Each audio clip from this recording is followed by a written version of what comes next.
Hello. അപ്പം മസനഗുഡി വഴി ഊട്ടിക്ക്. ഇത് വീഡിയോയിൽ മാത്രം കേട്ടിട്ട് അങ്ങോട്ട് പുറപ്പെട്ട രണ്ടുപേരെ പറ്റിയാണ് ഈ വീഡിയോയിൽ പറയാൻ പോകുന്നത് കേട്ടോ. ഈ വഴികളൊക്കെ വളരെ സ്മൂത്തായിരുന്നു. ഞങ്ങൾ ബന്ദിപ്പൂർ എത്തുമ്പോഴേക്ക് തന്നെ ഒരു ഉച്ചരിയായിരുന്നു. അതുകൊണ്ട് തന്നെ മൃഗങ്ങളെയൊക്കെ വല്ലതിനെയും കാണാൻ പറ്റുമെന്നുള്ള വലിയ ഹോപ്പൊന്നും ഞങ്ങൾക്ക് രണ്ടുപേർക്കും ഇല്ല. പിന്നെ ഞങ്ങളിങ്ങനെ കഥയൊക്കെ പറഞ്ഞ് വഴികളൊക്കെ ഇങ്ങനെ കണ്ടുകൊണ്ട് പോവുകയാണ്. അപ്പം വഴികളൊക്കെ സൂപ്പറാണ്, ഒന്നും പറയാനില്ല. ഞങ്ങൾക്ക് ഒത്തിരി ഇഷ്ടപ്പെട്ടു. ഇവിടെ എവിടെയെങ്കിലും ഒരു 10-15 സെൻറ്റ് സ്ഥലം കിട്ടുവാണെങ്കിൽ നമുക്ക് വാങ്ങി വീട് വെച്ചാലോ, ആ വീടിൻ്റെ പ്ലാൻ വരെ തയ്യാറാക്കിക്കൊണ്ടാണ് ഞങ്ങൾ പോകുന്നത്. ആ കാണുന്ന ഒരു മരത്തിൻ്റെ കുറ്റിയില്ലേ, അത് സിംഹം ഇരിക്കുകയാണ്, പുലി ഇരിക്കുകയാണെന്നൊക്കെ പറഞ്ഞിട്ടാണ് വണ്ടി നിർത്തിയത്. പിറകിലൊരു മാനം കൊണ്ടായിരുന്നത് ഭാഗ്യമായി. പിന്നെ ഞങ്ങൾ ആണുമാനിനെ തപ്പിക്കൊണ്ടായിരുന്നു പോയിക്കൊണ്ടിരുന്നത്. എവിടെയും കാണാൻ കിട്ടിയില്ല.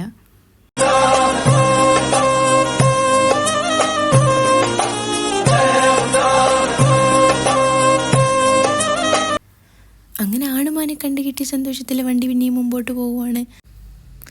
ഇത് കണ്ടുകൊണ്ട് പോയിരുന്ന് ഞങ്ങൾ അറിഞ്ഞിരുന്നില്ല പിറകെ വലിയ എന്തോ വരാൻ കിടക്കുമായിരുന്നു എന്ന്. പിന്നെ ഈ കാഴ്ചകൾ അത് നമുക്ക് മിസ്സാക്കാൻ പറ്റാത്തത് തന്നെയാണ് കേട്ടോ. ഉച്ചയായതുകൊണ്ട് ഇതിനെങ്കിലും കാണാൻ പറ്റിയല്ലോ എന്നുള്ളതാണ് ഏറ്റവും വലിയ സന്തോഷം. പിന്നെ ഈ വഴികളൊക്കെ പഴയ എന്തോ ഒക്കെ ഓർമ്മിപ്പിക്കുന്ന തരത്തിലായിരുന്നു. ഞാൻ എൻ്റെ ജോലിക്ക് കയറി ആ സമയത്ത് ആദ്യമായിട്ട് ഞങ്ങൾ ഇതുപോലെ വയനാട് വന്നിട്ടുണ്ടായിരുന്നു ട്രിപ്പിന്. ഞാനും ഞങ്ങളുടെ 4 ഫ്രണ്ട്സ്, ആ ഗ്യാങ്ങും അതിലും അങ്ങോട്ടും ഇങ്ങോട്ടും ചർച്ച ചെയ്തുകൊണ്ടേ ഇരിക്കുമായിരുന്നു. പിന്നെ അങ്ങനെ പോയിക്കൊണ്ടിരിക്കുമ്പോഴാണ് നമ്മൾ ദൂരെ ഒരു മല കാണുന്നുണ്ടായിരുന്നു.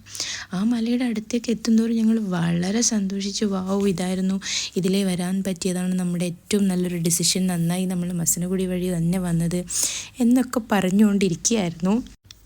പക്ഷെ അതൊരു 1.5 കയറ്റമായിരുന്നു. നിങ്ങൾ പ്രതീക്ഷിക്കുന്ന പോലെയല്ല. ഞങ്ങൾ ആദ്യമായിട്ട് വന്നതുകൊണ്ടാണെന്നറിയില്ല, ഞങ്ങൾക്കിതൊരു അഡ്വഞ്ചറസ് ട്രിപ്പായിരുന്നു.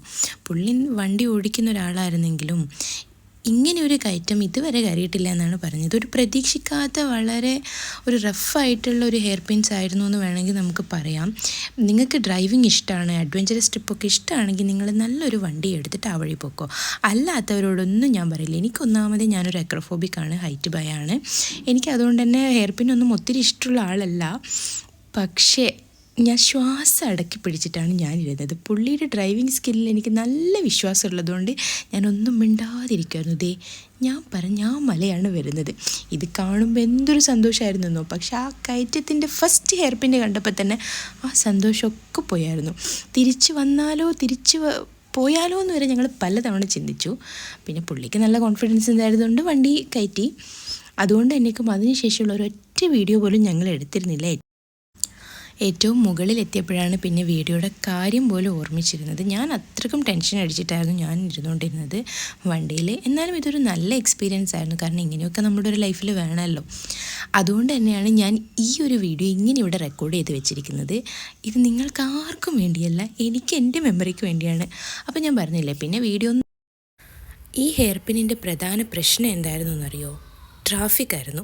സ്റ്റെക്കാവാൻ പറ്റില്ല. ഓരോ വളവിലും വണ്ടി ഇങ്ങനെ കയറ്റത്തിൽ നിന്ന് പോയാലുള്ള അവസ്ഥയായിരുന്നു ഏറ്റവും ഭയാനകം. ഹെയർ പിന്നായിരുന്നില്ല. അതിനുശേഷം പിന്നെ വീഡിയോ ഒന്നും എടുക്കാൻ പറ്റിയില്ല. നല്ല വിശപ്പുണ്ടായി. ഹോട്ടൽ അന്വേഷിച്ച് ഞങ്ങൾ നടക്കുമായിരുന്നു. ഊട്ടി എത്തിയായിരുന്നു. അപ്പോൾ പിന്നെ ഓക്കെ, ബൈ.